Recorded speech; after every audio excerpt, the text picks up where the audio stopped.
He built an empire on silence and fear. She built a life on lies and love. 8 years apart, one impossible face, and the whole world cracked open. If you've been waiting for a story that hits you somewhere you forgot you had, this is it. Watch until the end. Hit that like button and drop a comment with the city you're watching from. I want to see how far this story travels. The snow came in sideways that Thursday morning. The kind of wet, heavy Montana snow that didn't drift so much as collapse. Thick curtains of white pressing down on Silver Creek, like the sky had finally run out of patience. Claire Bennett scraped her windshield with a busted ice scraper. The handle cracked at the grip, her breath coming out in quick white puffs. She'd been meaning to replace it for 2 winters. She hadn't. That was how most things worked in her life. Not broken enough to fix, not whole enough to stop noticing. "Mom, I can't find my left boot." She didn't turn around. "It's behind the dryer, Noah." "How do you know?" "Because that's where it always is." A pause. Then the slap of small feet retreating back into the house. Claire went back to scraping. The scraper caught the edge of a crack in the windshield she also hadn't fixed, and she pressed harder than she should have. The glass held. Everything held most of the time.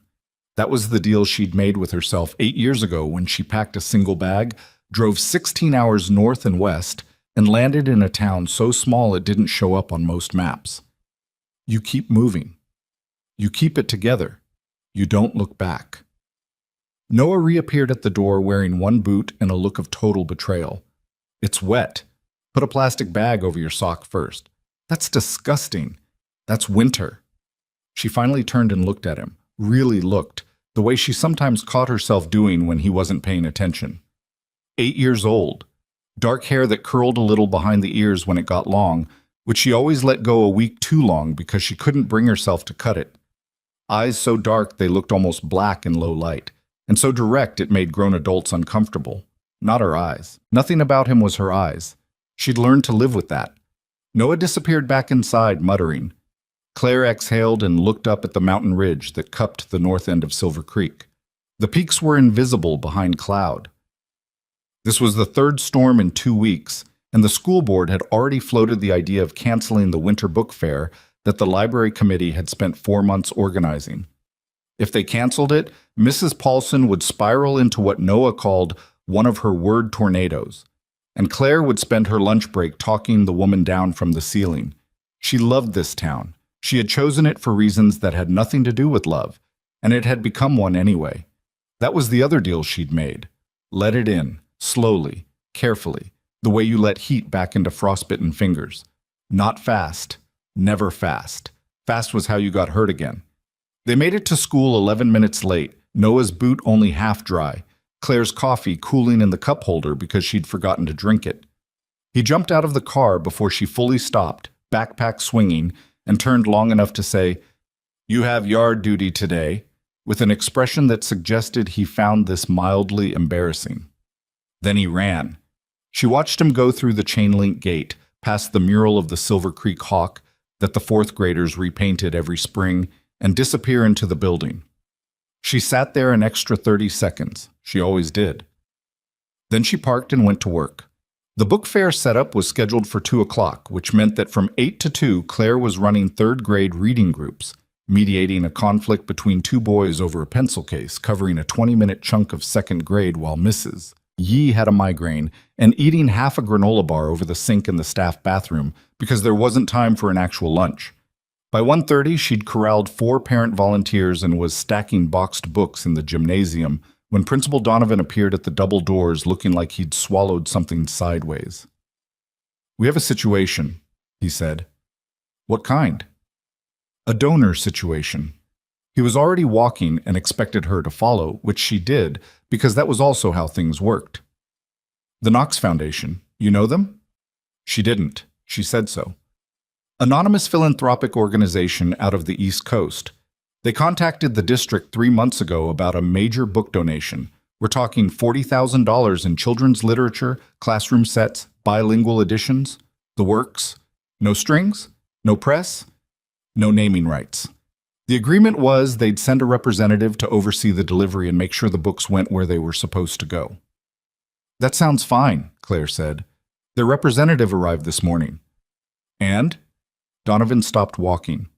He was a broad man with a gray beard and the general energy of someone who had seen many things in 20 years of school administration and retained the capacity to be surprised by almost none of them. Right now, he looked surprised. He arrived in a black Escalade, with 2 other black Escalades, and 4 men who are very large and very quiet and standing in the parking lot like they're guarding something. Claire processed this. How large? Claire. I'm asking a practical question. Large, he said firmly. The representative himself he's polite, seems genuine, knows the books, knows what they're for. But the men outside are not school fair volunteers. I don't know what they are. Do you want me to talk to him? You run the library committee. The books are for your library, and you're better at people than I am. He said this last part without embarrassment, which was one of the things she respected about him. His name is Knox. First name? That's all I was given. She found him in the library. He was standing at the far end of the room with his back to the door, looking at the shelves, the gaps between books, the water stain on the ceiling tile that maintenance had been promising to fix since October, the reading corner with its mismatched beanbags and the hand-lettered sign Noah's class had made. Books take you places. He was wearing a dark coat, no tie, and he was very still in the way that certain kinds of men learn to be still. Not relaxed, but controlled. Like stillness was a decision he made constantly, deliberately, so that nothing leaked out. Claire had been around enough difficult people to recognize the posture. She'd grown up watching it. She'd once loved it. She killed that thought and crossed the room. Mr. Knox. He turned. The floor did not drop out from under her feet. She was proud of that later, that her body did not betray her in the first half-second, that she kept her face still, that her hands didn't flinch, that the granola bar she'd eaten stayed where it was supposed to.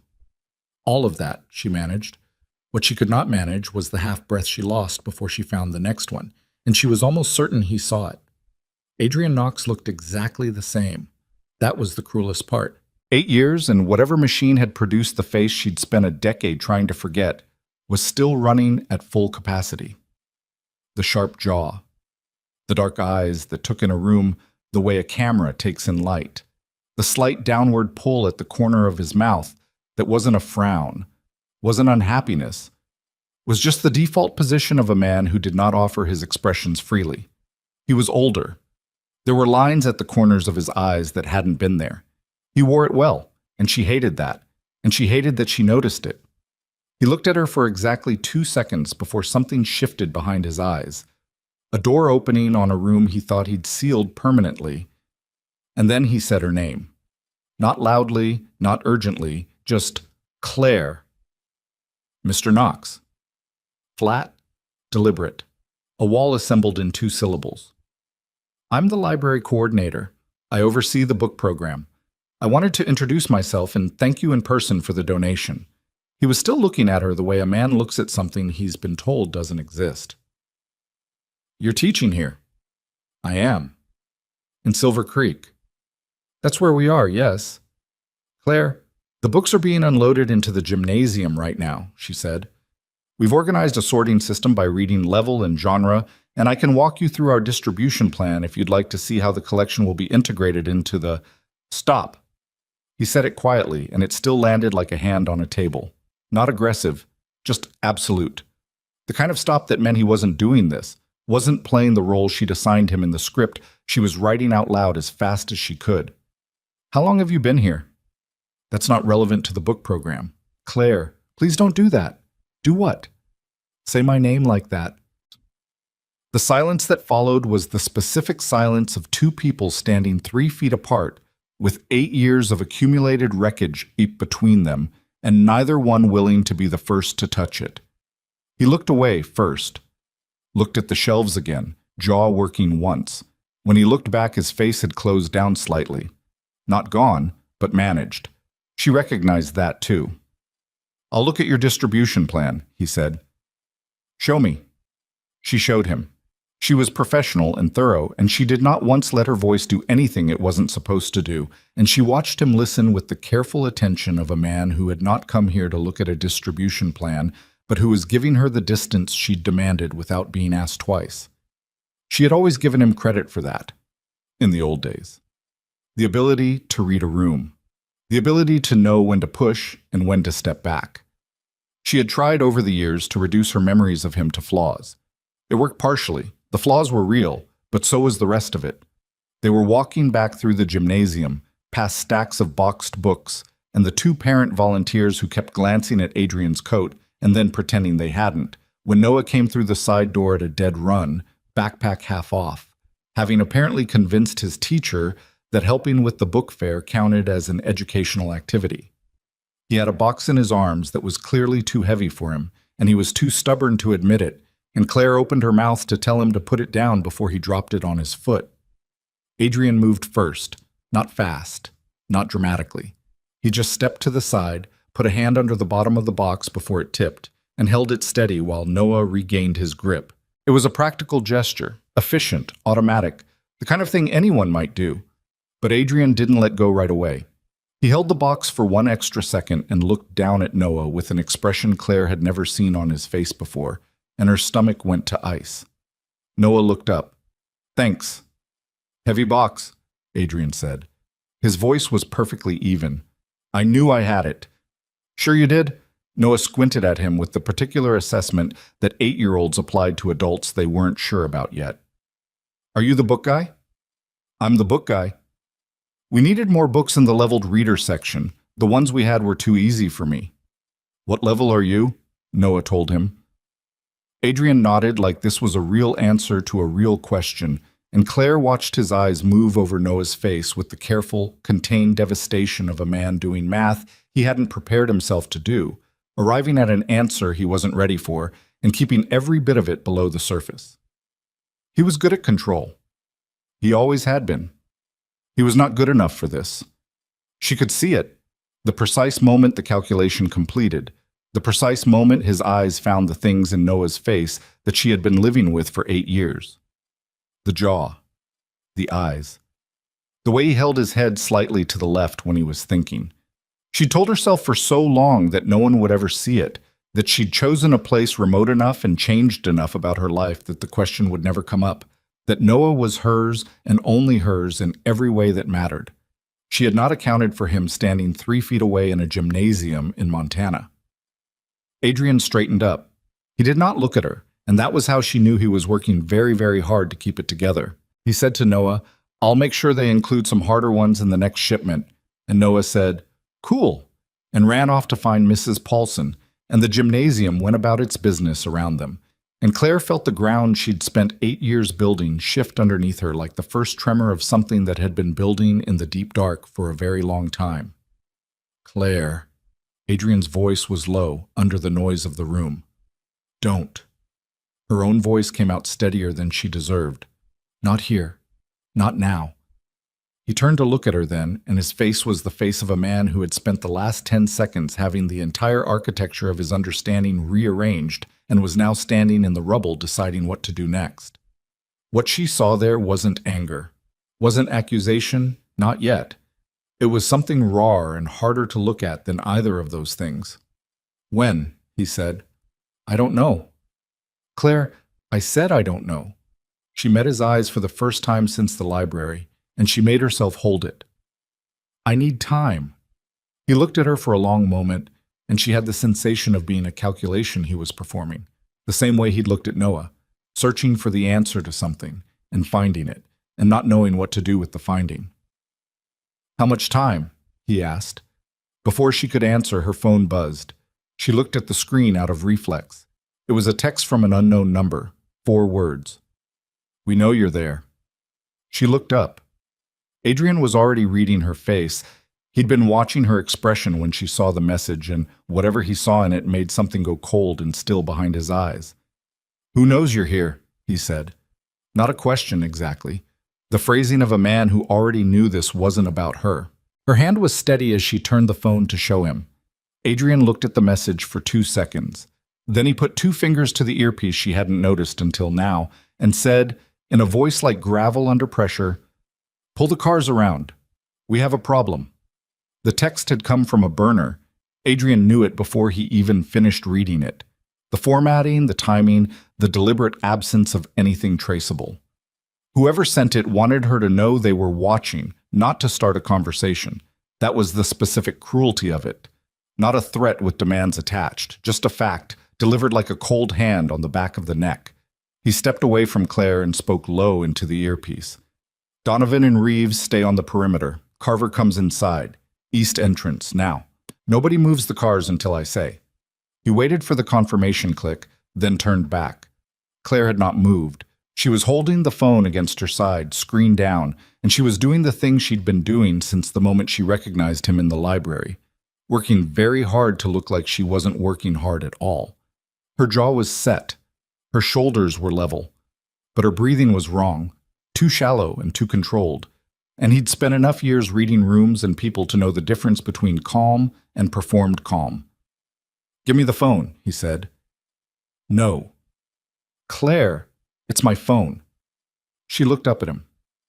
"And you don't get to come in here and start running things. Someone is watching this building. I can see that." Her voice was quiet and absolutely flat. "I also notice you're not surprised." He held her gaze. "I'm not." That landed. He watched it land. The small tightening around her eyes. The fractional adjustment in the set of her mouth.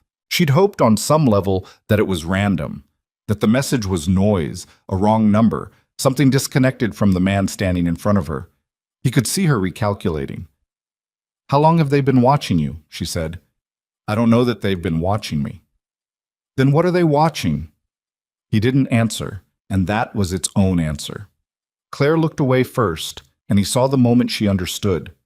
Not the specifics, not yet, but the shape of it. That his arrival here had not been as invisible as he'd arranged it to be. That someone, somewhere in the chain of logistics that moved a man like him from one coast to the other, had let something slip, or had told someone deliberately. The gymnasium around them continued to function. Volunteers lifted boxes. A parent volunteer called across the room about where the picture books were supposed to go. Two kids chased each other between stacks of cartons while a teacher tried half-heartedly to stop them. The ordinary machinery of a school afternoon, grinding along indifferent to the fact that the floor was not as solid as it looked. Carver appeared at the east door, 6'2", light on his feet for his size, wearing a jacket that didn't fit the setting at all but fit him perfectly. Adrian lifted his chin and Carver positioned himself at the edge of the room with his back to the wall in a clear line to every entrance. Claire glanced at him once, and her expression didn't change, but she moved half a step closer to the side entrance where the kids had gone, and Adrian noticed that too. She was positioning herself between his people and Noah. 8 years, and the instinct was automatic. "We need to talk," he said. "You think?" The edge in it was sharp enough to cut. "Yes, we do. But not here. Not while there are children in this building and your, whatever they are standing in my parking lot." She looked at him directly. "You're going to make this school a target." The text came before my cars were visible from this side of the building. She stopped. "What?" "Whoever sent that message knew you were here before they knew I was here. Think about that." He watched the color change in her face. Not pale. She wasn't the kind of woman who went pale easily, but something shifted, some underlying assumption cracked. She looked at the phone in her hand like it had changed shape. "That's not possible," she said, but she didn't sound like she believed it. "How long have you been in Silver Creek?" 7 years. Her voice had gone careful. "Same employer the whole time?" "Yes. What are you Same address?" "Adrian." She said his name for the first time, and it came out with gravel in it, something rough and involuntary, like the word had been wedged somewhere in her chest all afternoon and finally worked loose. "Stop interrogating me." "I'm not interrogating you. I'm trying to figure out how long you've been visible to someone before today." "I haven't been visible to anyone." The certainty in it had a defensive edge, not the certainty of someone who knew they were right, but the certainty of someone who needed very badly to be right. "I was careful. I have always been careful." "I know." He said it without heat. "I know you were careful. I looked for you for 4 years, Claire. I had people who are very good at finding people looking for you. You were gone." Something crossed her face at that. Quick, complicated, gone almost before it arrived. He couldn't read all of it, but part of it was surprise. He'd think about that later. Right now he needed her head in the room. So if it wasn't you being careless, he said, and it wasn't my people being sloppy, then someone already knew I was here. She said it quietly, like testing the weight of it. Before you came. Yes. The gymnasium had gotten louder around them, more kids filtering in after the final bell, the afternoon dissolving into the comfortable chaos of a school event. Carver was still against the wall. From outside, barely audible, came the sound of one of the Escalades repositioning. Claire looked around the room with new eyes, and he recognized the look. The specific recalibration that happened when the world you'd assembled carefully around yourself turned out to have a different architecture than you'd thought. I need to get Noah, she said. I'll come with you. You will not. Immediate. Hard. You will stay here, and you will not go near my son again. He didn't argue. She left the room quickly, but not running. Controlled, deliberate, the walk of a woman who refused to let her fear move faster than her feet. He watched her go and put 2 fingers to his earpiece again. Donovan, I need a trace on the number that sent the text to a local phone approximately 22 minutes ago. Route it through Carver. He paused and quietly canvassed the perimeter. If someone is watching this building, I want to know from where. By the time Claire came back with Noah, one hand on the boy's shoulder, Noah looking slightly put out at being collected early from what had apparently been a very good stack of adventure novels, Adrian had a partial answer. The number traced to a prepaid cell purchased in Billings 14 months ago. 14 months. Claire had been in Silver Creek for 7 years. Someone had acquired the ability to reach her phone more than a year before Adrian ever arrived in Montana. He told her in the hallway outside the gymnasium, where the noise from inside was enough to cover their voices. She listened without interrupting him, which was something he remembered about her. The capacity to receive bad information without flinching, to sit with it for the 3 or 4 seconds it took to actually process it, rather than reacting immediately. Most people reacted immediately. Claire had always been different. 14 months, she said. Yes. That means... She stopped. Looked at the middle distance. That means whoever this is, they weren't following you here. They found me on their own and then waited. Or they found you and then arranged for me to come here. She looked at him. What? The Knox Foundation donation was anonymous. The request to direct it to Silver Creek specifically came through the district liaison in Billings. I traced the original request this morning. It came from an address that doesn't exist. The hallway was empty except for the 2 of them, and Noah, who had apparently decided that the adults were doing something boring and was reading the back cover of a book he'd acquired somehow. Claire looked at her son for a moment, then looked back at Adrian. Someone set this up, she said. Someone brought you here. And made sure you knew I was coming. I didn't know you were coming. The text came before I got out of the car, he said. Someone wanted you scared before you ever saw me. Her eyes moved fast across his face, looking for the angle, looking for the part that served his interests, because she was not a woman who took anything at face value, especially not from him. He let her look. He had nothing to hide in this particular moment, and he needed her to see that. Who knows you well enough to use me against you? She said finally. That list has been getting shorter for the last 3 years. He paused. The people at the top of it are inside my own organization. She closed her eyes for 1 second. When she opened them, they were flat and hard and certain. I'm not getting pulled into your world again. Claire, I left. I stayed gone. I built something here, and I am not... I know. He cut her off, not cruelly, but clean. I'm not asking you to. I'm telling you that someone else has already decided to pull you in. I'm just the vehicle they chose. Noah looked up from his book. Are you guys fighting? No, Claire said. It sounds like fighting. We're talking. About what? Adult things. She put a hand on his head briefly and steered him down the hallway. Go get your backpack. We're leaving in 5 minutes. Noah went, looking back once at Adrian with those dark, unreadable eyes, and Adrian looked back, and the math he'd done in the gymnasium 30 minutes ago was still there, still landed, still sitting in the center of his chest like something that had been dropped from a height. He said, without planning to say it, How old is he? It wasn't a question. Not really. The number was already there, assembled from everything his eyes had told him. The height, the face, the way the boy moved, the ease of him, the particular quality of that direct stare. Claire had gone very still. Claire. His voice had changed. He heard it change and couldn't stop it. How old is he? 8, she said. Barely audible. The hallway seemed to get narrower. His birthday, he said. Adrian, don't. When? She turned to face him, and her face was the face of a woman who had been holding a very heavy thing for a very long time and was now watching the moment she dreaded approach and finding that it looked exactly the way she'd always thought it would. Not explosive, not dramatic, just inevitable. March 14th, she said. He didn't need the year. He knew exactly where he was on March 14th, 9 years ago. He knew it the way you know the location of every scar, not because you look at it constantly, but because the body doesn't forget the place where it was changed.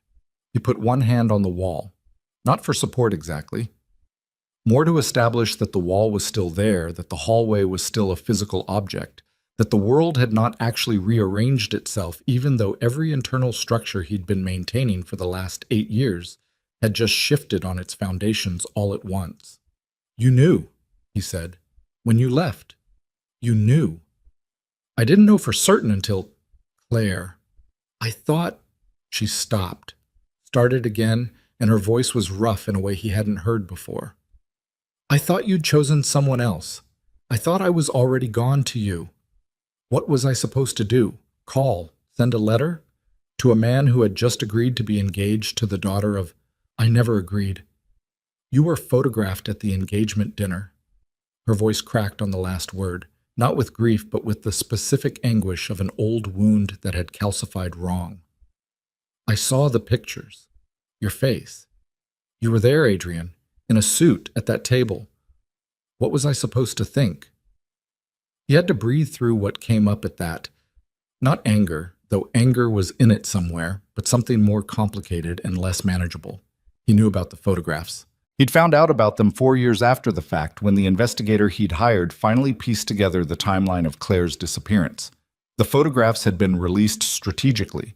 The morning after a dinner he'd attended under duress, in the middle of a negotiation he'd had no choice about, at a table he'd sat at because the alternative had been delivered to him in clear, unambiguous terms. The alternative had been Claire. He'd sat at that table because someone had told him, quietly, pleasantly, with the particular courtesy of a very confident threat, that if he refused the engagement, Claire Bennett would not survive the following week. He'd been trying to find a way to tell her that for 8 years. The engagement wasn't real, he said. Adrian, it was never real. I was at that dinner because they told me if I wasn't, you'd be dead by morning. He said it without dramatics, without inflection, because the fact of it still lived somewhere below the level of drama. It was just a thing that had happened, a calculation someone else had made that had split both their lives in half. I was trying to find a way out of it without getting you killed, and then you disappeared, and I had nothing left to protect, so I burned the whole thing down and spent the next 4 years looking for you. She stared at him. He waited. That's... She stopped. That's what you're saying. It's what happened. You could have found a way to tell me. You could have... I tried. The 2 words came out with more weight than he intended. Claire, I wrote letters. I had people deliver messages. Every single one came back marked undeliverable or simply vanished. I didn't know until 3 years ago that someone inside my own house had been intercepting them. Going back years, before you even left. The silence between them had changed character. It was no longer the silence of 2 people in opposition. It was heavier and stranger than that. The silence of 2 people who had each been living inside a story that turned out to have a different author than either of them had known. He watched her absorb it. He watched the thing she'd built the last 8 years. The righteous certainty of a woman who had been abandoned, the clean story of a man who had chosen power over love, begin to develop fractures. He did not feel good about that. The story had been wrong, but it had held her together, and he understood the cost of pulling a load-bearing lie out of the architecture of someone's survival. "Someone inside your organization," she said slowly. "Yes. They intercepted your letters. And mine from you, if you sent any." Her jaw worked. "I sent 4. I never received one." She exhaled. It was a long exhale, the kind that went all the way down, the kind that sounds like something finally giving up the fight to stay compressed. She put one hand against the wall on the opposite side of the hallway, mirroring him without meaning to, and they stood there like two pillars holding up opposite ends of the same collapsing bridge. "Noah doesn't know," she said.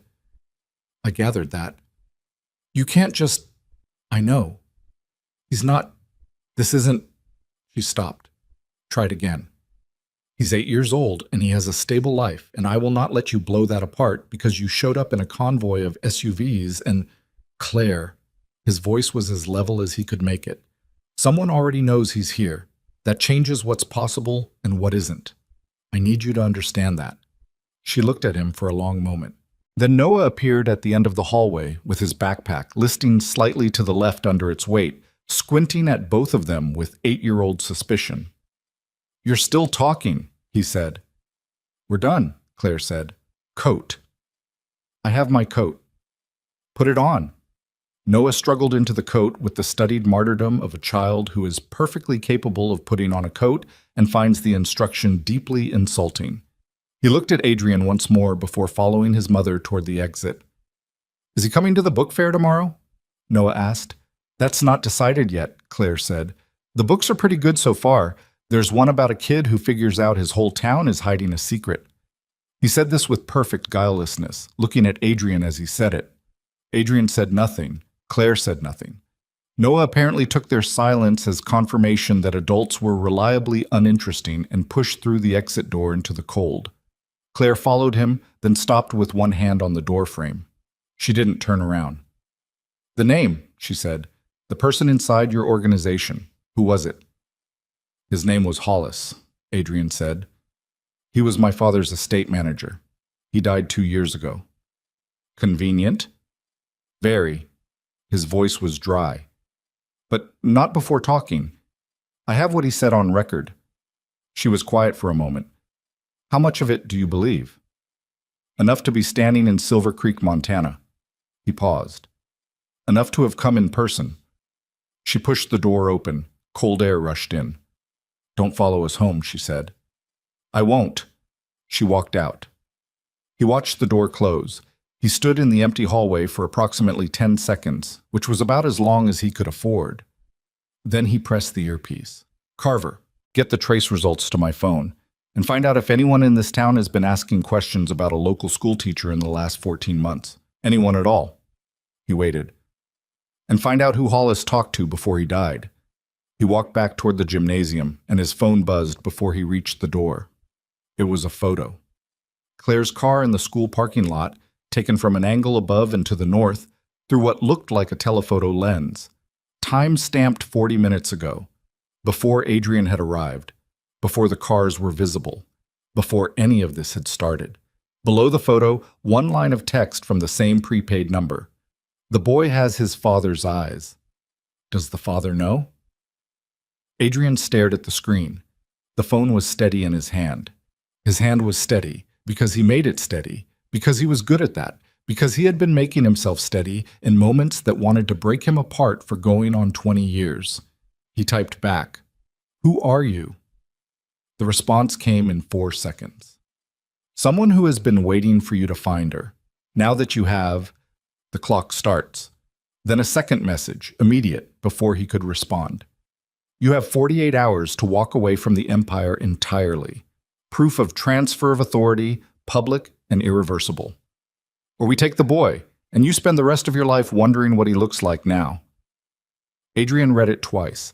Then he put the phone in his pocket, walked to the gymnasium door, and pushed it open into the noise and warmth and cheerful wreckage of a school book fair, where a man named Carver was standing against a wall pretending to look at a picture book about dinosaurs.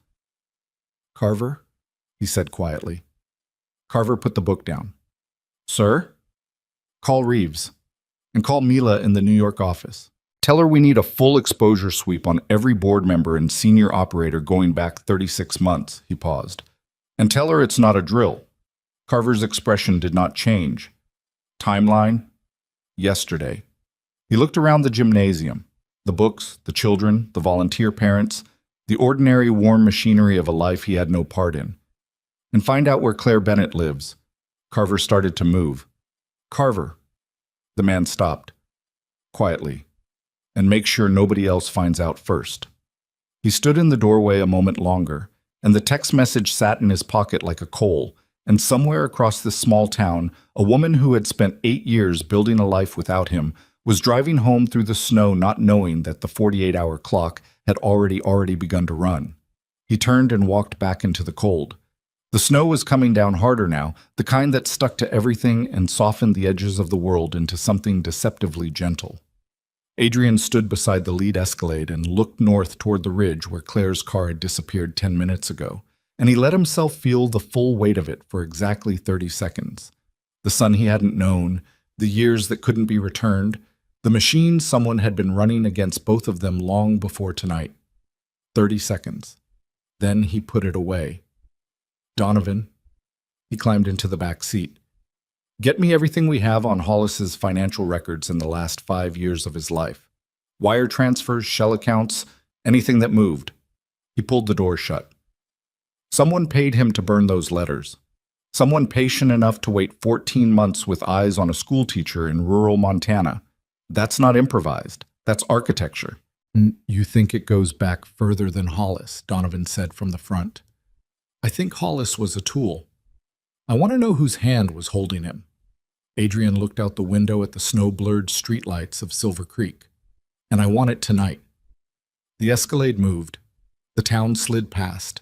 The diner, the hardware store, the post office with its one working light, and Adrian Knox, who had dismantled 3 federal investigations and survived 2 attempts on his life, and built an empire on the systematic application of patience and controlled force, sat in the dark back seat and thought about a boy with his eyes reading a book about a town hiding a secret.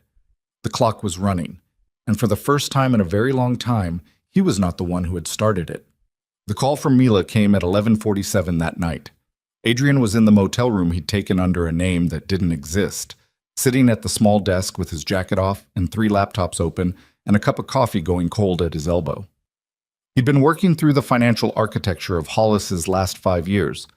Wire transfers routed through a Cayman intermediary, 2 shell companies registered in Delaware, a pattern of quarterly deposits that had the particular rhythm of a retainer rather than a one-time payment. Someone had been paying Hollis for years, long before Claire left, long before the fake engagement, the intercepted letters, any of it. He picked up on the first ring. Talk to me. Mila Reyes had been his director of internal operations for 6 years, and she had the specific quality he valued most in the people closest to him. She did not soften information to protect his feelings. The sweep is done, she said. You're not going to like it. Tell me. The shell company that was paying Hollis, Meridian Consulting Group, registered 2009. I traced the beneficial ownership through 4 layers. A pause. Not hesitation. Mila didn't hesitate. It was the pause of someone organizing information to deliver it correctly. The final layer is a holding entity called Vantage Point Partners. It was dissolved in 2021, but the original registration documents are still in the Delaware archive. And? The registered agent is a law firm in Philadelphia. The firm has 1 major client on record from that period. Another pause. The client is Garrett Knox. The room went very quiet. Adrian set down the coffee cup. Say that again. Garrett Knox, your father's younger brother. He's been living in Lisbon since 2018, which is part of why it took this long to surface. Mila's voice was carefully neutral, the voice of someone who understood the weight of what she was delivering and was not going to perform emotion about it. The payments to Hollis started in 2007, Adrian, 2 years before you met Claire. He sat with that for a moment. 2007. He'd been 26 years old in 2007, and Garrett had been the one who first brought him into the formal structure of the organization, the one who'd mentored him through the early years, The one who'd stood at the back of every significant meeting and offered counsel when the older men wouldn't listen to someone young. The one who had never, in 20 years, shown a single visible sign of wanting what Adrian had built, which was, Adrian now understood, the most expensive oversight of his life.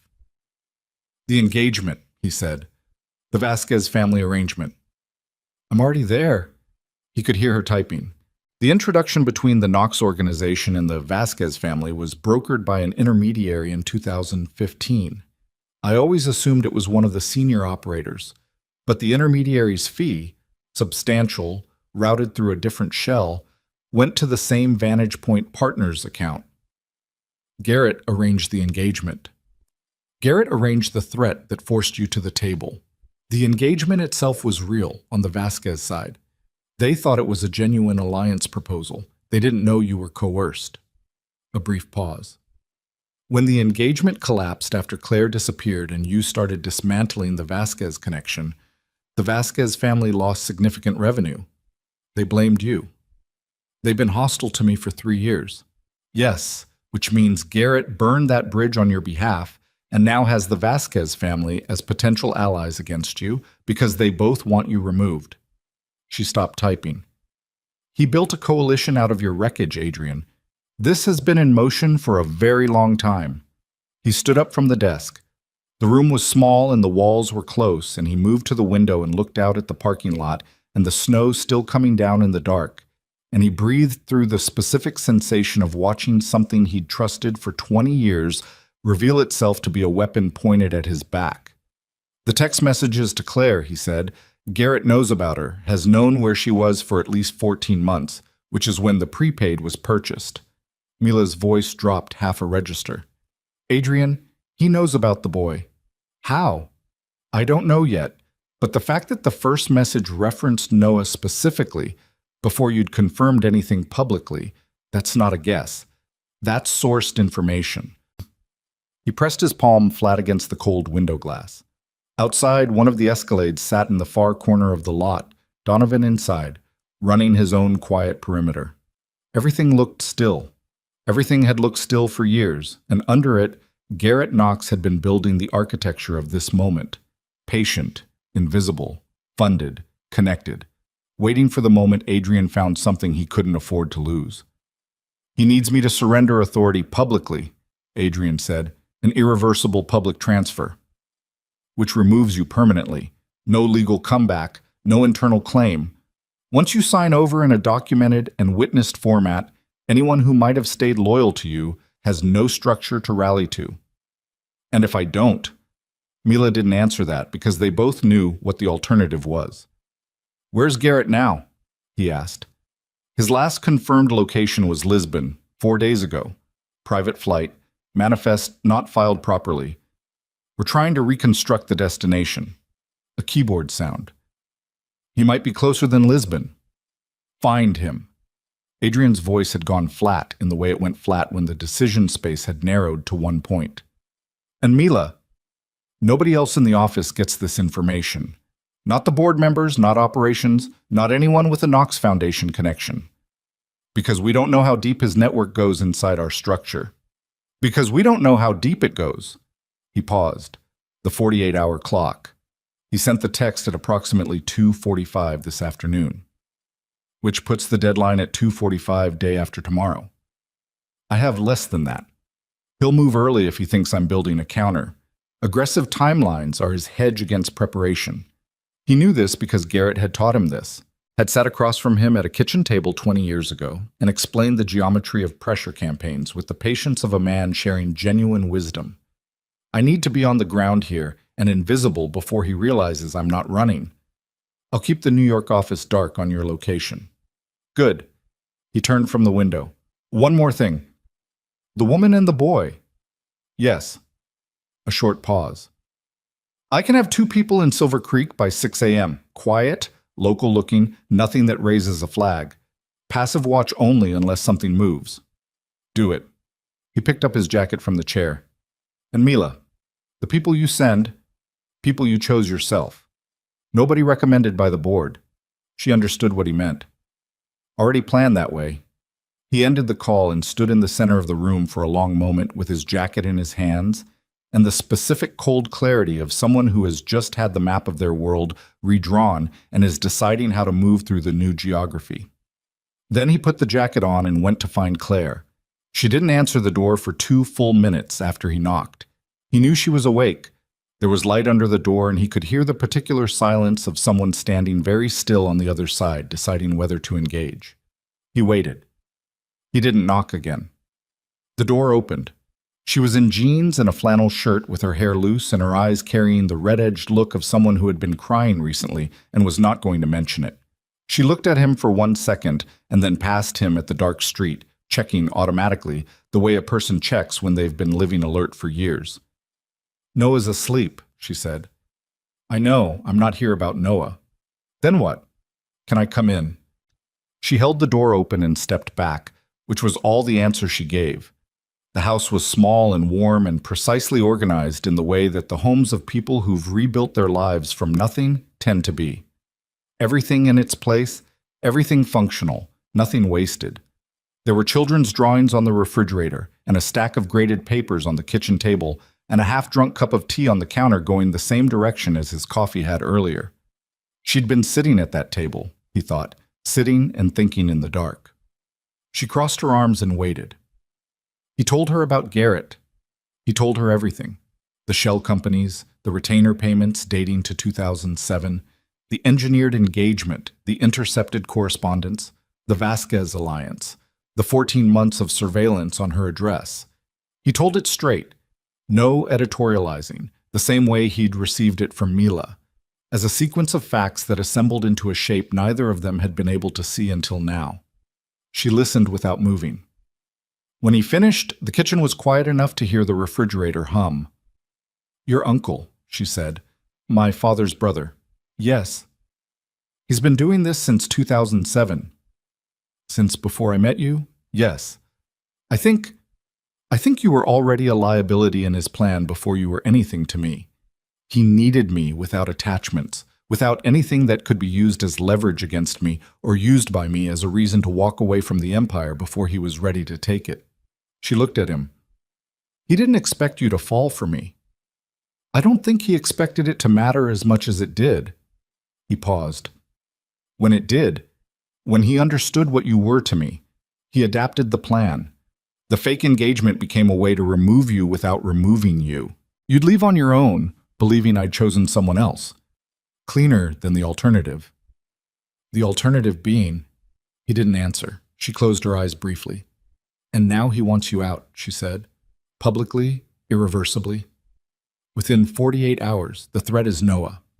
The word landed between them with its full weight. She didn't flinch. He'd noticed she rarely flinched at the impact of things, only at the aftermath. But something in her face changed, something deep and structural, the specific hardening of a person who has identified the precise target of what they're afraid of and is now converting that fear into fuel. "He won't touch him," she said.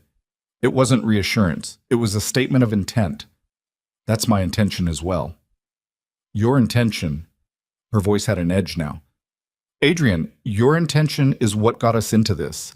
Your world is what built all of this. That man, your uncle, he only has leverage over me because of you, because of what I was to you, because of Noah." Her voice stayed level, but there was something volcanic underneath it, something that had been pressurized for a very long time. "I need you to understand that. You being here, you finding me, didn't just bring danger. It confirmed the target. If I'd never come, Garrett would have used you anyway." He kept his voice even. "The prepaid number is 14 months old, Claire. He's been watching you. He didn't need me to find you. He already had you. He needed me to find you so he'd have a deadline to work with." She went still. "The book donation," he said. "The anonymous request routed through a fake address. I told you someone arranged for me to come here specifically. That was Garrett. He set the meeting. He brought us to the same room because he needed you visible to me so he could put Noah in the threat. He used you to confirm Noah was yours." "Yes." She turned away from him and put both hands on the counter and looked at the kitchen window, which showed nothing but her own reflection and the dark behind it. Her shoulders were taut, her breathing careful. He watched her work through it, the specific anguish of discovering that the thing you feared most wasn't random danger, but calculated, targeted, patient malice that had been oriented toward you for over a year without your knowledge. "What do you need from me?" she said finally. Not defeat. Pragmatism. He'd always loved that about her, the speed with which she moved from emotion to action. "I need you to let Mila's people stay close." "How close?" "Rotating watch on the house, nothing visible from the street." She turned. "And Noah's school?" "Two people already positioned on the perimeter. They were there at 6 a.m. this morning." Her jaw tightened. "You did that before telling me." "Yes." "You should have told me first." "If I told you first, you would have said no." "So you made the decision for me." The flatness in her voice was a specific kind of flat, not cold, but worn. The flatness of someone who has been managing their own survival for so long that the idea of someone else making protective decisions on their behalf registers as a threat even when it isn't. "I made the decision that kept your son safer for 12 more hours while I gathered information to bring to you," he said. "I'm not going to apologize for that." She looked at him for a long moment. He looked back. The kitchen hummed around them. "There's something else," he said. "Of course there is." He pulled out his phone and brought up the document Mila had sent 40 minutes ago. The reconstruction of Hollis's financial records, the shell company layers, the Vantage Point registration. He set the phone on the counter where she could see it without taking it. "Hollis started receiving payments in 2007, 2 years before you and I met. But there's a secondary payment stream that starts later, 2014. Different account, different shell, but traceable to the same beneficial owner." She looked at the screen. "What was he being paid for in 2014? "That's what I need to understand." He paused. "The 2014 payments coincide with something specific. In early 2014, you filed for a teaching certificate in Idaho. You were living under a different name at that point." Her head came up slowly. "You were in Idaho for 4 months in 2014, he said, and watched her face. "Then you moved again. Ended up in Montana by the end of the year." "How do you know that?" she said carefully. "Because someone was tracking you in 2014 and they were paying Hollis for the information.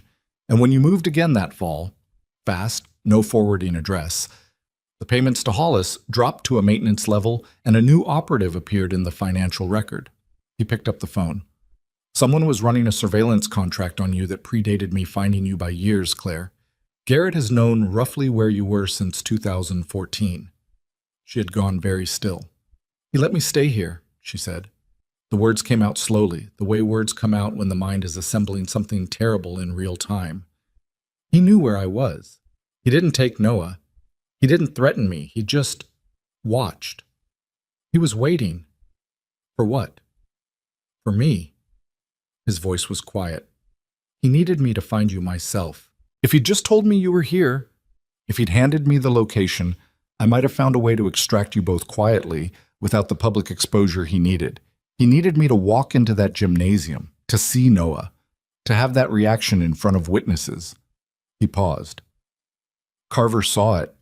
The parent volunteers saw something, and Garrett has someone in this town, which means Garrett has documentation of the moment I understood Noah was my son." "Why does he need that?" "Because now he can threaten to expose it publicly, the crime boss with a secret child. The leverage runs both directions. He can threaten Noah's safety to make me surrender the empire, and he can threaten to expose Noah's existence to the press and to every enemy I have left, making the boy a target permanently, whether or not I surrender." He set the phone down. It's a closed trap. Whichever direction I move, he has a mechanism." Claire was quiet for a long time. Outside, the snow had stopped at some point without either of them noticing, and the street was white and still and deeply silent, the way mountain towns go silent after 2 in the morning. "There's a way out," she said. Not a question. "There might be.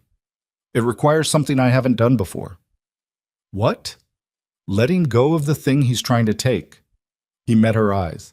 "If I surrender the empire on my own terms, before his deadline, Using a legal framework that simultaneously exposes the criminal architecture to federal oversight, I remove his leverage. He can't threaten to take what I've already given away. And if the federal exposure implicates Garrett's network in the same filing, he goes down with it. If the evidence is solid enough and I move fast enough, she looked at him. You'd lose everything. I'd lose the empire. He was careful about the distinction. That's not everything. She looked away. He let her. The clock on the microwave read 2:17 a.m. Then Noah's voice came from the hallway.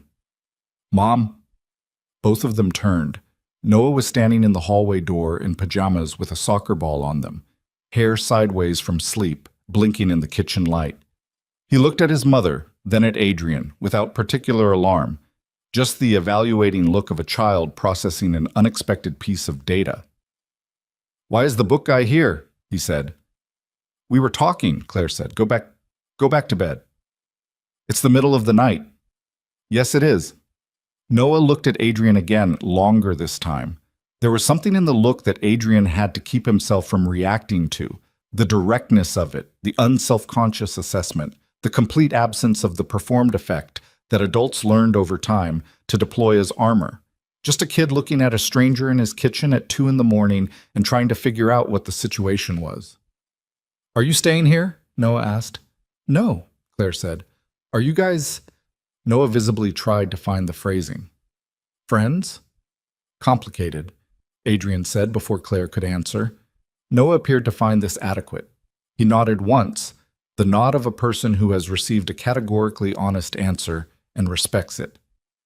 Then he said, There's a car parked on our street with its lights off, and pointed vaguely at the front of the house. I saw it from my window. It's been there a while. Adrian was moving before Noah finished the sentence. He crossed the kitchen, hit the light switch, and moved to the front window in the dark, angling his body to the side of the frame, looking out. The car was there. Black, late model, parked 40 feet up the street. No lights, engine probably running. There was a faint exhaust plume visible in the cold air. Not one of his cars. His people were behind the house and in the motel lot. He pressed the earpiece. Donovan. Black sedan, north end of Maple Street. Is that yours? The answer came back in 3 seconds. Negative. Adrian's hand found his phone. He typed a single word to Mila. Now. Then he turned to Claire, who was already there, reading his face, reading the room, her hand on Noah's shoulder pulling the boy back from the hallway entrance without making it look like what it was. Back door, she said to Noah. Quiet, level, no panic in it. Put your boots on. Mom, what? Boots, now. She looked at Adrian. How long do we have? I don't know. He was already moving to the back of the house, checking the rear window. The alley behind was clear for now. Mila's people are 7 minutes out. 7 minutes is... The front window exploded inward. Not gunfire. A projectile. Something small and canister-shaped that hit the hardwood floor and rolled and began immediately issuing a dense gray chemical smoke that smelled of copper and burned the back of the throat on contact. Adrian had Claire's arm before she could move toward Noah. Don't breathe it in. Stay low. Noah! She pulled hard against his grip. He went to the back. Adrian kept his voice at the exact pitch that carried without sounding like panic. He went for his boots. He's at the back door. We go to him right now. Move. They moved through the smoke, low, Claire pulling free of his grip and moving on her own because she knew this house and he didn't. He followed her heat and the sound of her bare feet on the floor, keeping one hand on the wall. His eyes were streaming. The smoke was dense and fast, and whoever had thrown it knew what they were doing. The back door was open. Noah was gone. Claire made a sound he would hear for the rest of his life, short, sharp. The sound of a person whose worst fear has just stepped out of the abstract and into the physical world. She pushed through the open door into the cold alley, and Adrian came out behind her, and the alley was empty in both directions, and the snow held footprints leading east, small ones, a child's boot, and then larger ones alongside them. And then the tracks stopped at the alley entrance, where the pavement had been scraped clean by a passing vehicle, and there was nothing left to follow. Claire stood at the alley entrance in her bare feet in the snow, and she did not scream.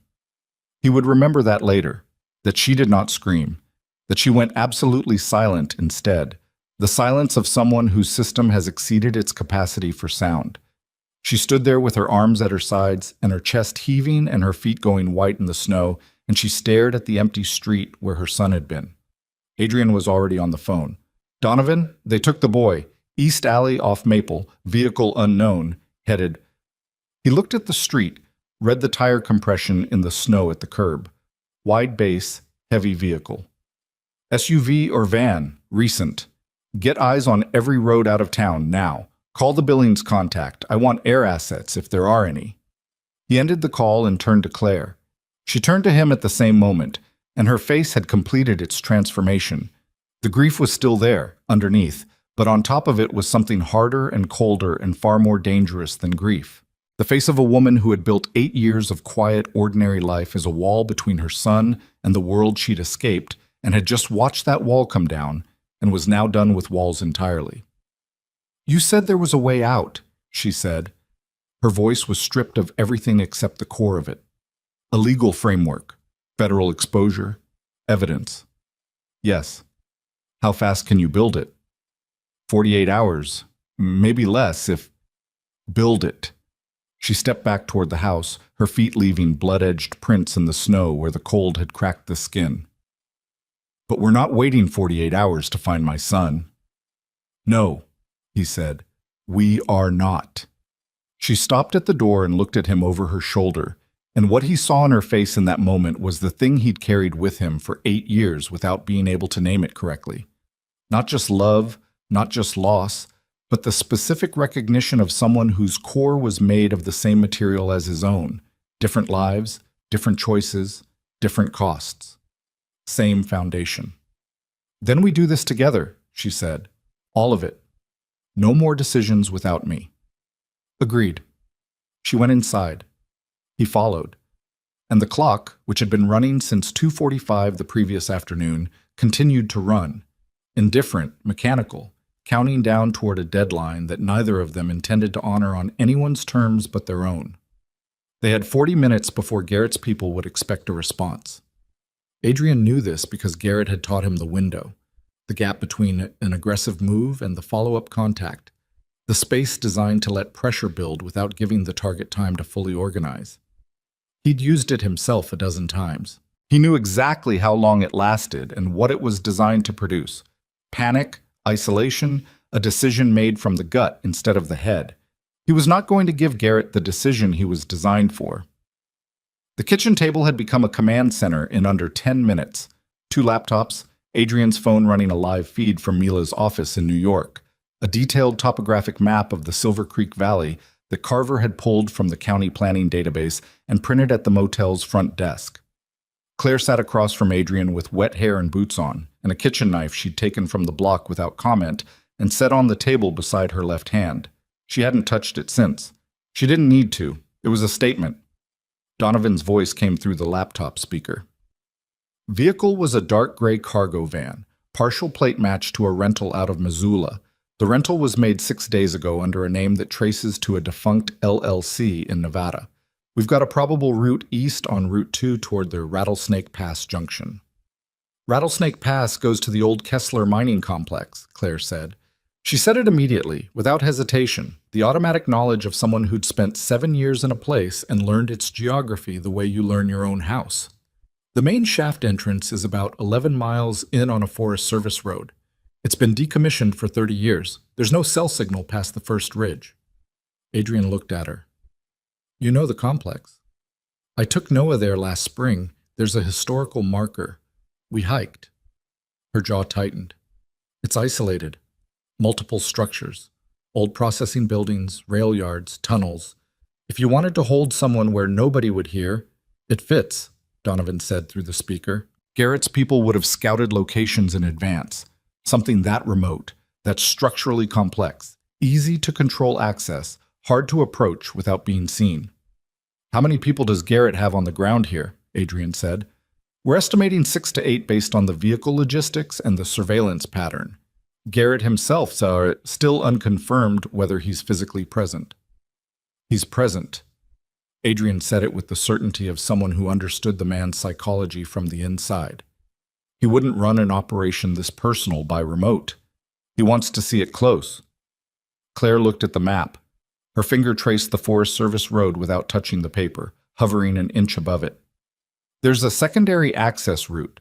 A logging trail comes in from the north side of the ridge. It's not on most maps. The county planning database might have it, but it's marked as inactive. She looked up at Donovan's laptop camera. Can you check the 1987 forestry survey records? It would be filed under Custer National Forest, Sector 9. A pause, typing. Found it. Logging trail, north approach, last maintained 1991. It adds about 4 miles to the approach, but it comes out above the main complex on the ridge. High ground, Carver said from behind Adrian. The man had been standing against the wall since they came inside, and he'd been quiet in the way he was always quiet. Not absent, but processing, running his own internal calculations. We come in from above. We can see the whole yard before they see us. We're not a strike team, Adrian said. We're 3 people, and whatever Mila can get airborne, which at this hour in rural Montana is limited. He looked at the map. We need them to move Noah before they realize we're coming. If he's inside the mine shaft, extraction gets significantly harder. So we make them move him, Claire said. Everyone looked at her. She met Adrian's eyes across the table. You said Garrett needs you to surrender publicly. That's his mechanism. If he thinks you're about to do it, if he gets communication that you're complying, that you're preparing the transfer documents, he'll want Noah visible and controllable for the handoff. He'll bring him out of whatever structure he's in and into the open where the exchange can be documented. Adrian was quiet for 3 seconds. You want me to tell him I'm surrendering? I want you to make him believe it long enough for us to get into position. She held his gaze. Can you do that? Can you write something convincing enough that he'll buy it? I can write something convincing, Adrian said. The question is whether he believes it or uses it as confirmation that I'm stalling. He'll believe it if it comes with something real, Mila's voice said through the laptop. Something he can verify. Adrian, the Hargrove Street account, the discretionary fund. If you initiate a partial transfer from that account, the movement will show up in the financial monitoring systems Garrett has access to. It'll look like you're liquidating preparatory to a full transfer. That account has $11 million in it. Yes. A silence. Initiate it, Adrian said. Cap the transfer at $3 million, routed to the Meridian account. Let him see his own shell receiving money. He'll read it as a peace gesture, confirmation that I'm complying on his terms. Mila was already moving. Initiating. It'll show on his monitoring in approximately 12 minutes. Claire was watching him. He met her eyes and understood what she was looking at. A man moving money the way other men move chess pieces, the specific fluency of someone for whom these numbers had always been instruments rather than ends. He had no idea what she made of it. He filed that question for a future that required them to still be standing. 12 minutes, he said. We move in 10. They went out through the back. The cold hit like a physical force.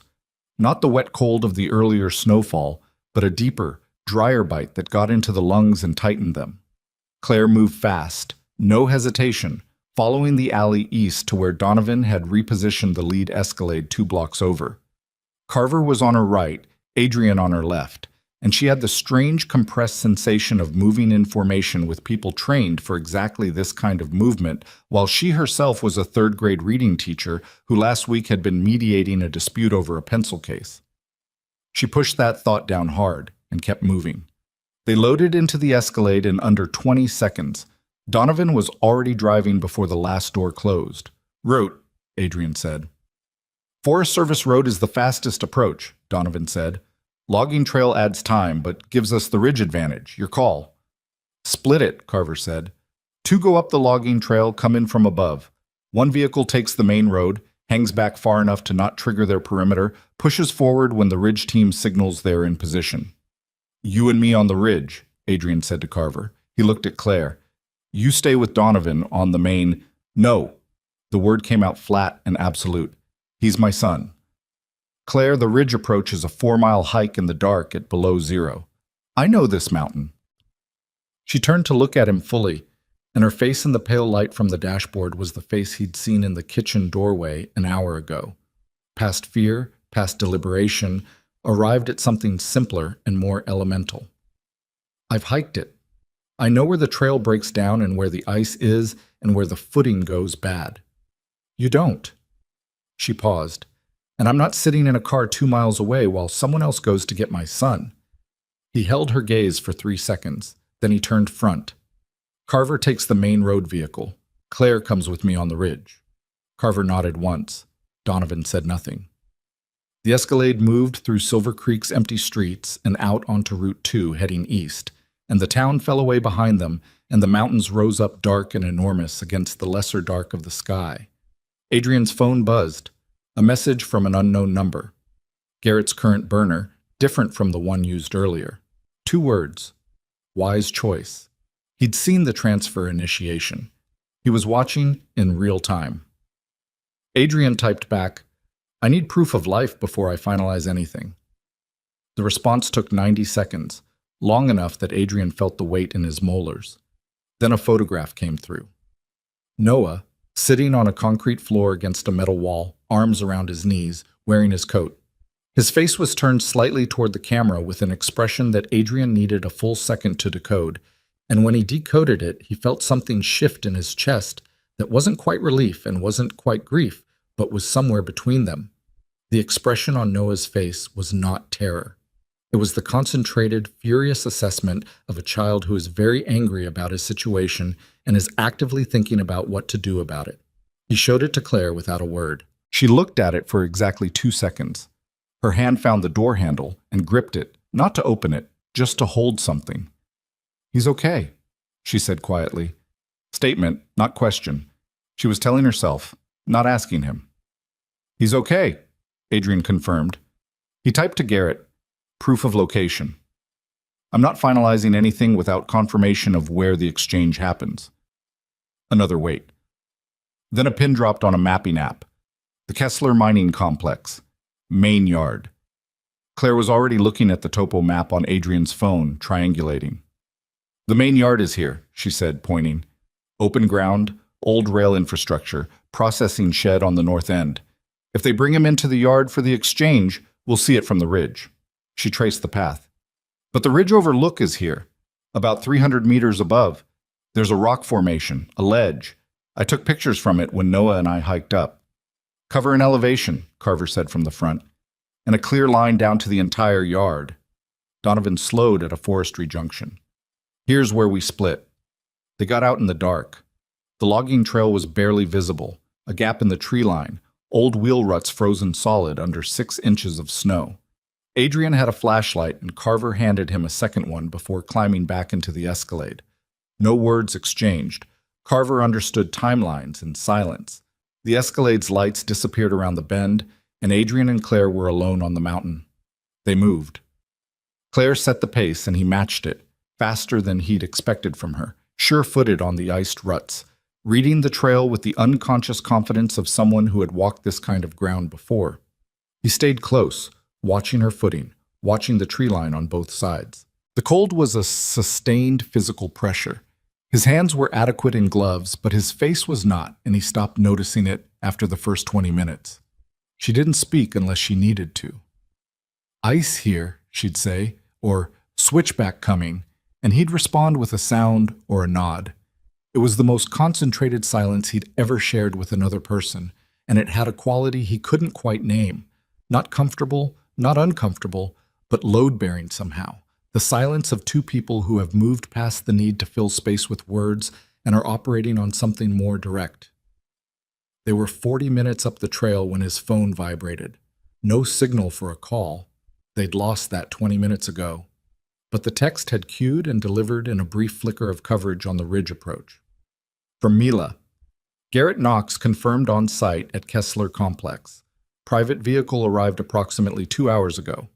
Also, Adrian. The Vasquez family. 2 of their vehicles tracked to Silver Creek this evening, separate from Garrett's operation. They may be running a parallel play. He read it twice. Then he showed it to Claire. She read it. The Vasquez family. Garrett's allied with them. I told you, But if they're running separate from his operation, they might not be here to help him, she said slowly.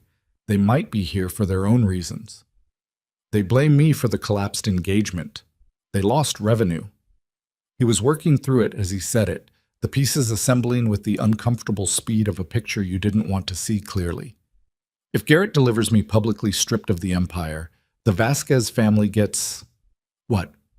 A weakened target. Someone they can go after without the full organization behind me. Unless, Claire was quiet for a moment. Her breath came in controlled pulls, visible in the cold. Unless the Vasquez family isn't allied with Garrett at all. Unless someone told them Garrett was here. Someone who wanted both of them in the same location. He stopped walking. She stopped 2 steps later and turned. Mila, he said. Who else knew Garrett's location tonight? Mila found it. Mila reported it to me. He could hear his own voice doing the thing it did when the math was coming out wrong, going quieter, going more careful. And Mila is the one who suggested initiating the Hargrove transfer, which told Garrett you were complying, which brought him out into the open. He stood on the frozen trail in the dark and felt the architecture rearrange itself again, the second time in 6 hours. Mila has been with me for 6 years. How did Garrett recruit Hollis? He didn't answer. How long was Hollis with your family before Garrett turned him? 15 years, he said. Quiet, flat. Claire looked at him. The flashlight beam caught her face from below, and in the harsh upward light, she looked like someone who had run out of patience for the world's capacity to be worse than expected. You need to assume the transfer she initiated is being monitored by more than Garrett. If Mila is Garrett's inside person, then she's been feeding him your moves all night. Claire's voice was stripped down to its frame. Everything you told her, the location sweep, Carver's route, the ridge approach. He was already pulling up the Signal Booster app on his phone, the one that could sometimes punch a text through where a call wouldn't land. He typed to Carver in 3 words. Change your route. He waited. The signal bar flickered. The message showed delivered. Then Carver's response came back in under a minute, and it was 4 words that landed like a stone dropped from a height into still water. Already surrounded. Don't come. Adrian stared at the screen. Claire read it over his arm. Neither of them spoke for 2 full seconds. Then from somewhere below and to the east, carried up the mountain by the cold and the silence, came the sound of a single gunshot, flat and clean and final, and then nothing but the wind moving through the frozen pines. Claire's hand found his arm, not for comfort, for anchor. Her fingers closed on his jacket sleeve and held, and he could feel the pressure of it through the layers, and he stood on the frozen trail and made himself think rather than react, because reacting to a gunshot in the dark on a mountain where he didn't know the positions was how people died. He typed to Carver. Status? Nothing. The delivered indicator sat there without a response indicator following it. He typed to Donovan. Report. 8 seconds. Then, Carver's vehicle stopped. I can see lights at the main road junction. Multiple vehicles. I'm holding position. Adrian typed back, hold, do not engage, do not move toward the complex. He put the phone in his pocket and looked at Claire. She was already looking at him, and her face had the specific quality of someone who has done the calculation and arrived at the answer and is waiting to see if the other person gets there too. Carver might be down, he said. He said it straight because she deserved straight. Her jaw worked once. Then we're what's left. Yes. And they know we're on the ridge. If Mila told them the plan, yes. She looked up the trail, then back at him. The flashlight threw sharp shadows across her face. They'll expect us to retreat. Yes. So we don't retreat. He looked at her for one moment, this woman who had spent 8 years building a quiet life in the mountains and was now standing on a frozen trail in the dark talking about not retreating. And he felt something move through him that was not the time for and would have to wait for a future he wasn't certain of yet. There's a secondary entrance to the main yard, she said, on the east side of the processing shed. When Noah and I were there, it was boarded, but the boards were rotted through. I remember thinking someone could just walk in. She met his eyes. Someone who knew it was there. How close does the trail bring us to that entrance? 80 meters, maybe less. He pulled the phone out one more time and typed a single message, not to Carver, not to Donovan, but to a federal contact number he had memorized 4 years ago and never used. The number a man had pressed into his hand at the end of a very long meeting and said, "Keep this for the day you decide you've had enough." He typed the GPS coordinates of the Kessler complex, the name Garrett Knox, and 3 words, "Come now." Evidence attached. Then he attached the financial records Mila had sent him earlier. All of it, the shell companies, the retainer payments, the Vasquez connection, the whole architecture of 20 years of manipulation. And he sent it before he could think about what it meant for everything he'd built. It meant the end of it, all of it. He put the phone away. 80 meters, he said. Claire turned up the trail. "Stay close," she said, "and stay quiet." They moved together into the dark, toward the place where Noah was waiting, and behind them the empire that Adrian Knox had spent his adult life constructing dissolved into a federal evidence file and began, quietly and irrevocably, to cease to exist. The processing shed appeared through the tree line as a black shape against the lesser black of the sky, and Claire moved toward it without slowing, her breath controlled, her feet certain on the frozen ground. Adrian stayed a half step behind her and to the right, and when she reached the east wall and found the rotted boards exactly where she'd remembered them, she pulled the first one free with her bare hands, splinters catching her palm, and didn't make a sound. She looked back at him once. He nodded. She went through first. He followed. And somewhere inside, in the dark and the cold, Noah was waiting for his mother to come through the wall. The inside of the processing shed smelled of rust and frozen earth and something older underneath. Machine oil soaked into concrete over decades, the ghost of industrial labor long since gone quiet. Claire moved through the dark with one hand on the wall and Adrian 2 steps behind her, and neither of them used the flashlight because light in a dark building was a signal, and they were done announcing themselves. The shed was larger than it looked from outside. Claire had been through it once, in daylight, with Noah pointing at old equipment and asking questions she'd had to look up later. She remembered the layout the way you remember a place you walked through while your attention was elsewhere, imperfectly, in fragments, the general shape without the specific details.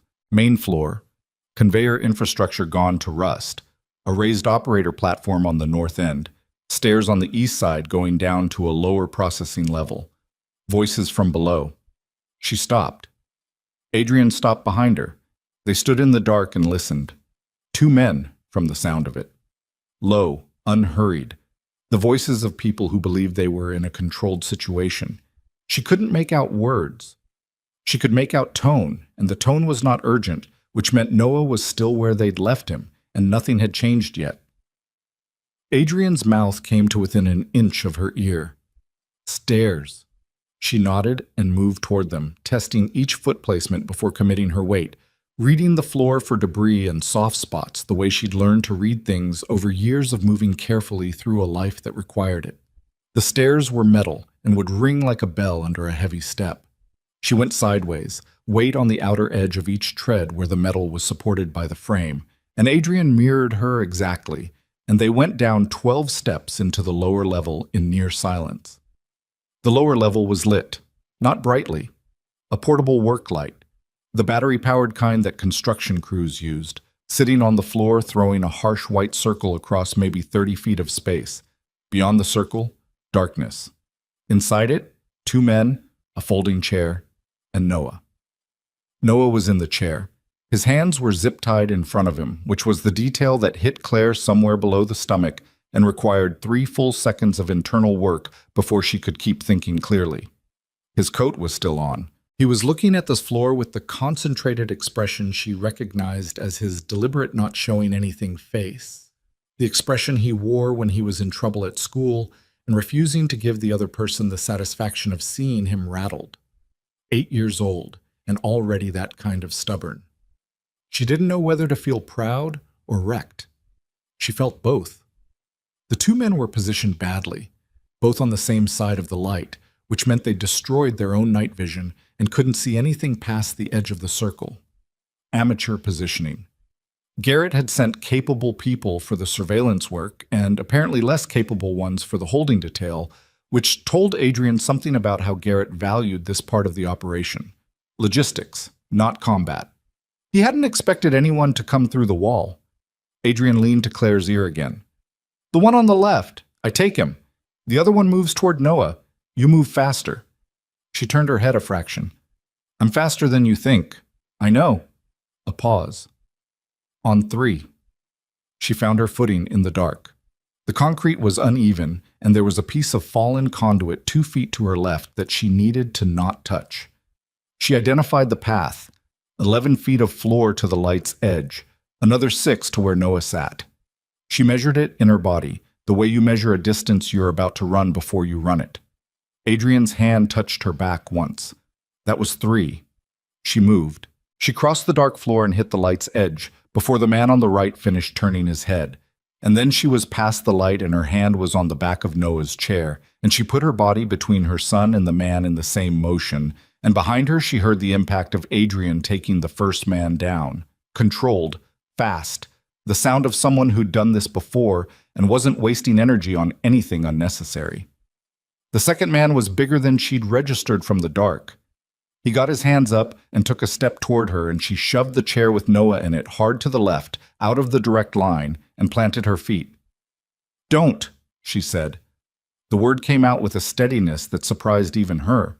He hesitated. 1 second, maybe less. And that was when Adrian came over her right shoulder and the man went down hard, his head connecting with the concrete floor at an angle that knocked him immediately and completely out. Silence. The work light hummed. Claire turned to Noah.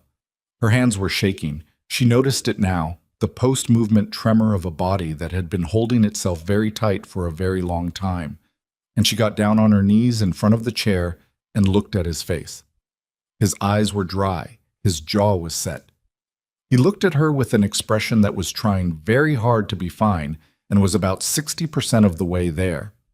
Hi, he said. Hi. Her voice came out wrecked in a way she couldn't control. She didn't try to control it. You okay? My hands hurt. I know. She looked at the zip ties. Adrian produced a folding knife from his jacket pocket and cut them in 2 seconds, and Noah brought his hands to his chest and rubbed his wrists without making a sound about it, which made something in Claire's throat close. That guy, Noah said, looking at the man on the floor. Don't worry about him, Adrian said. Noah looked at Adrian, then back at Claire, then at the man on the floor again. I heard you coming down the stairs, he said. I didn't look up so they wouldn't look at where you were coming from. Claire stared at him. The book, he said, as if this explained something. The one about the town with the secret. The kid does that, keeps the bad guys looking the wrong way. He paused. It worked. Adrian made a sound that was not quite a laugh, but was in the same neighborhood. Claire pulled Noah off the chair and into her arms, and held him with the specific fierceness of a person who has rehearsed this moment in their worst nightmares for the last 4 hours, and is now living the version where it goes right, and she pressed her face against the top of his head and breathed. He let her hold him for approximately 6 seconds, which for Noah was a long time, and then said, Mom. Too tight. She loosened her grip, but she didn't let go. We need to move, Adrian said quietly. Garrett is somewhere in this complex and we don't know where. As if the name had summoned him, a voice came from the darkness beyond the work light. Calm. Unhurried. The voice of a man who had walked into a room he believed he owned. I was wondering which entrance you'd use. Garrett Knox stepped into the light from the north end of the room, and he looked exactly the way Adrian had described him to Claire in the abstract. Late 60s, silver-haired, the build of a man who had once been physically powerful and had shifted that energy into stillness. He was wearing a heavy coat, and he had his hands in his pockets, which was either confidence or theater, and with Garrett, Adrian had always suspected it was both simultaneously. He looked at Adrian with the specific expression of someone encountering a situation they had planned for, and at Claire with polite acknowledgement, and at Noah with something that might have been the distant recognition of a man identifying a variable he'd calculated correctly. You sent the transfer, Garrett said to Adrian. 3 million, Hargrove to Meridian. I appreciated the gesture. I needed you to think I was complying. I know, Garrett smiled, not warmly, the smile of a chess player acknowledging a reasonable move. I also know you sent a federal contact the financial package 40 minutes ago. Mila told me. I assumed she would. And you came anyway. Garrett looked at him steadily. That's either very brave or very stupid, Adrian. I've never been able to decide which one you lean toward. How long has Mila been yours? Adrian said. 4 years. She approached me, actually, not the other way around. A slight pause. She believed you were becoming what your father was. She wasn't wrong. She could have just quit. People like Mila don't just quit things. You know that. You hired her for exactly that quality. Garrett took one hand out of his pocket. Empty, which was deliberate. Another piece of theater. I want you to understand something, Adrian. This was never about the money. The Empire's and I don't want it. I'm 67 years old. I have no interest in running anything. Then what? I want it gone. He said it simply, and for the first time since he'd stepped into the light, something in his voice was not performance. Your father built something that consumed everything around it, including your father, including your mother, which you were too young to understand properly, including your uncle, by the way. I spent 30 years inside that machine before I understood that the only way out was to dismantle it from the inside. He paused. I needed someone with enough authority to expose the entire structure in a single filing. That had to be you. Willingly. Which meant I needed leverage. The room was very quiet. You didn't need to take my son, Claire said. Her voice was the flattest Adrian had ever heard it. She was still holding Noah, one arm around his shoulders, and she was looking at Garrett with an expression that was not anger exactly. It was the expression of someone who has processed an injustice completely and is now simply stating a verdict. Garrett looked at her. No, he said. I didn't. That decision was made by people acting outside my instructions. His jaw tightened fractionally. The surveillance, yes. The text messages, yes. The boy, he stopped. That was not sanctioned. But you knew, Adrian said. A silence. I knew, Garrett said. I allowed it to proceed because it accelerated your decision. He said it without flinching, which was the most honest thing about him.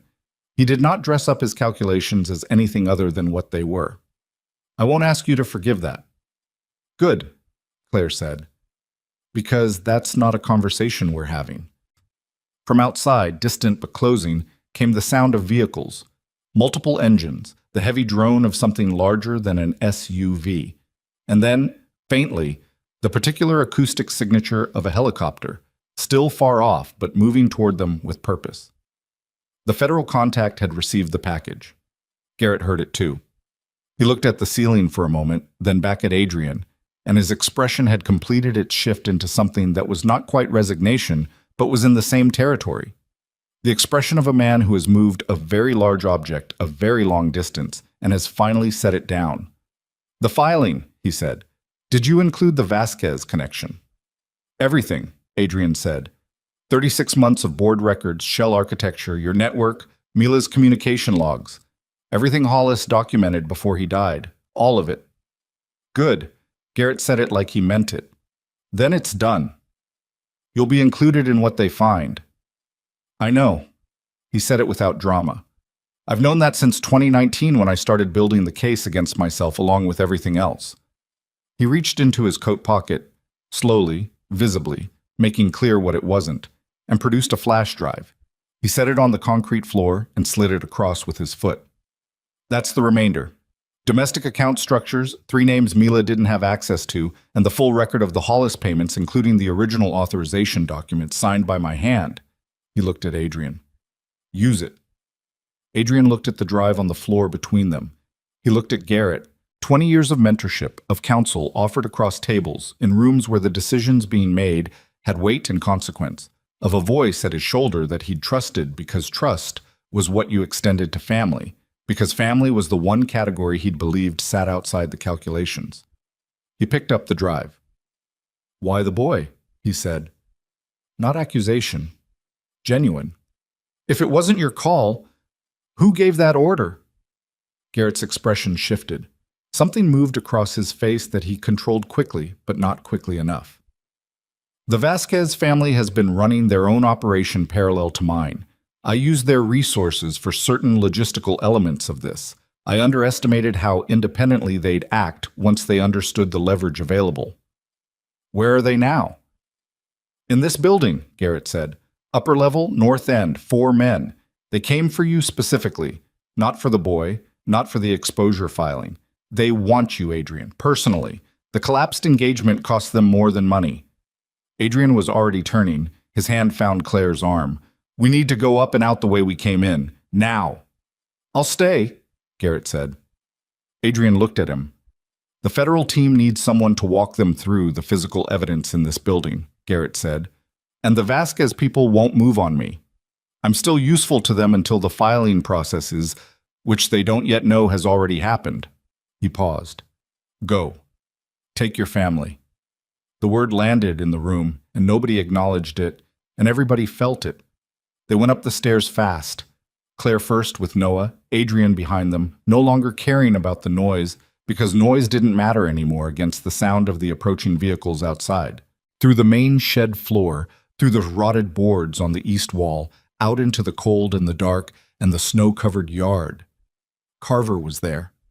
He was leaning against the east wall of the shed with his left hand pressed to his right side and his face the color of old concrete. But he was standing, and when he saw Adrian, his expression did something complicated and then simplified. Grazed, he said before Adrian could ask. I'm fine. Donovan got them off me. He looked at Noah. The kid okay? I'm okay, Noah said. Good. Carver looked at Claire. Ma'am, there are federal vehicles coming up the main road. Donovan flagged them in. Claire looked at the sky to the east, where the helicopter's light was now visible. A moving star coming down toward them through the dark. She looked at Adrian. She looked at Noah. She put her hand on the back of her son's head and held it there for a moment.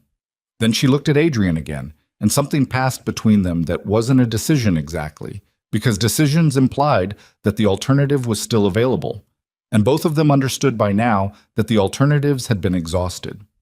What passed between them was closer to an acknowledgement, the recognition of two people who had arrived at the same place by completely different roads and were now standing on the same ground for the first time. What happens now? She said. Federal processing, testimony, a long time of very unsatisfying legal procedure. He paused. And then it's over. The empire. Yes. She looked at him steadily. And you. I have legitimate holdings, he said. Real estate, 2 operating companies, a charitable foundation that was always actually charitable. It's not nothing, he paused. It's enough to build from. She was quiet for a moment. Noah had migrated slightly toward Adrian in the way that children migrate toward things they've decided are acceptable without making an announcement about it, and was standing close enough that their shoulders were almost touching, and Adrian was very carefully not reacting to this in any way that would draw attention to it. He knows, Claire said quietly. Doesn't he? Adrian looked at Noah. Noah was looking at the helicopter light coming down from the east with the focused interest of a child watching something mechanically impressive. He said without turning, I figured it out when you guys were talking in the kitchen. Claire closed her eyes for 1 second. The eyes thing, Noah said. He finally turned and looked at Adrian with his direct, unselfconscious assessment. You have the same thing with your eyes when you're thinking, like you're running a calculation. He considered this. I do that too. Mom always says it. Adrian looked at Claire. Claire looked at the sky. I wasn't going to say anything, Noah said, with the tone of a child who has given this significant thought. Because it seemed like complicated adult stuff, but... He paused. Are you? The helicopter was close now, its light sweeping across the yard, the sound of it filling everything. Adrian crouched down so he was at eye level with Noah, which put him in the snow, and the snow soaked through the knee of his pants, and he didn't notice. He looked at Noah's face, the jaw, the eyes, the slight leftward tilt when thinking. And he thought about 14 months of surveillance and 8 years of searching and 20 years of an empire built on the systematic avoidance of anything that could be held against him. And here was the thing that had always been true underneath all of it, standing in a mining yard in Montana in the snow. "Yeah," he said, "I am." Noah processed this with his characteristic 2-second delay. Then he said, "Okay," and turned back to watch the helicopter land, and that was, apparently, that. The federal team came in fast and organized. 6 agents from the main road, 2 from the helicopter, moving with the practiced efficiency of people who had been briefed in transit and knew their objectives. Carver directed them to the building entrance. Adrian stood up from the snow and handed the flash drive and his own phone to the lead agent and answered the first round of questions with the focused cooperation of a man who had made a decision and was not second-guessing it. It took 4 hours. They processed the scene, secured Garrett and the 2 men in the lower level, and found the Vasquez contingent on the upper floor exactly where Garrett had said they'd be. 4 men who gave up without incident when they understood the tactical situation, which suggested they'd been told their Vasquez organization was already under federal scrutiny through a parallel investigation that had nothing to do with tonight. Garrett had been thorough. The man had spent years building both the trap and the exit from the trap simultaneously, and the sheer architectural patience of it was something Adrian would not be able to think about without a complex mixture of fury and reluctant admiration for a very long time. Mila was picked up in New York at 4 in the morning. She didn't fight it. She had apparently also been expecting it. Claire sat in the back of one of the federal SUVs with Noah asleep against her shoulder for most of the 4 hours. And when the agents needed her statement, she gave it clearly and completely and without editorializing, and when they were done, she asked when they could leave and was told they could leave now. Adrian walked them to Claire's car, which Donovan had retrieved from her house and brought to the complex entrance. The sky was beginning to suggest the distant possibility of morning somewhere far to the east. Not light yet, just the faintest recession of the darkest dark, the sky deciding to begin the process without committing to it. Noah was 3/4 asleep. Claire got him into the back seat and buckled him and stood up and looked at Adrian across the roof of the car, and between them was the cold and the quiet, and everything that had happened in the last 9 hours, which sat in the air with the particular density of events that haven't finished becoming what they're going to become. "The school," she said. "The book fair is tomorrow." "Today," he said. "It's already today." She looked at him. "Are you going to be in Silver Creek?" "For a while. There's testimony, depositions." He paused. "After that," he stopped. He didn't fill in the after that with anything, because the after that was genuinely open in a way that nothing in his life had been genuinely open for 20 years, and he wasn't yet sure what to do with the openness except stand in it and not flinch. "After that," she said carefully, "you could stay." He looked at her across the roof of the car. "Not because of the legal process," she said. "Not because it's convenient." She held his gaze with the directness that was the most consistent thing about her. Through 8 years and a blown-apart past and a mountain in the dark, the eyes always straight, always honest. "Because there's a kid in my back seat who figured out in a kitchen at 2 in the morning that you're his father and said okay and went back to watching the helicopter, and that's either the most well-adjusted thing I've ever seen or the beginning of a very long conversation that he deserves to have with both of us present." Adrian's hands were on the roof of the car. The metal was cold through his gloves. "That's a reason for me to stay." "It's one of them," she said. The sky in the east had made its decision and was now fully committed to the process of becoming morning, a gray-blue light spreading slowly across the ridgeline and touching the peaks of the mountains that cupped Silver Creek in their frozen hands. He thought about the things that had been burned in the last 12 hours. The empire, the architecture of 20 years, Mila's loyalty, Garrett's long patience, the Vasquez alliance, the shell companies and the retainers and the intercepted letters and the fake engagement and all the elaborate machinery of manipulation that had been running under both their lives without their knowledge. He thought about what was left when you removed all of that, what the ground looked like when you cleared it. It looked like a school gymnasium full of books. It looked like a kid who read above his grade level and had his father's eyes. It looked like a woman standing across a car roof in the Montana dawn, telling him there were reasons, plural, for him to stay. "The Horizon Learning Center," he said. She blinked. "What?" There's a decommissioned schoolhouse on the south end of town. I saw it on the drive in. The county listing shows it's been vacant for 12 years. He'd looked it up at 2 a.m. during one of the 30-second windows while Mila was running searches, filed it in the back of his mind as the kind of information you store without knowing why. The legitimate foundation holdings are enough to acquire it and fund a full restoration. Tuition-free if it's structured correctly. She looked at him for a long moment. "You looked up a schoolhouse," she said. "I look things up." "In the middle of all of this, you looked up a schoolhouse." "It was a 2-minute search," he said. "Claire." "What?" "There are reasons," he said, plural, "for me to stay." The morning light came over the ridge and touched the yard and the mountains and the roof of the car between them, and somewhere in the back seat Noah shifted in his sleep and resettled without waking.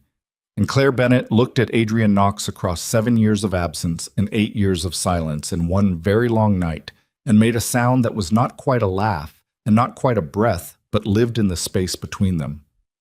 "Then stay," she said.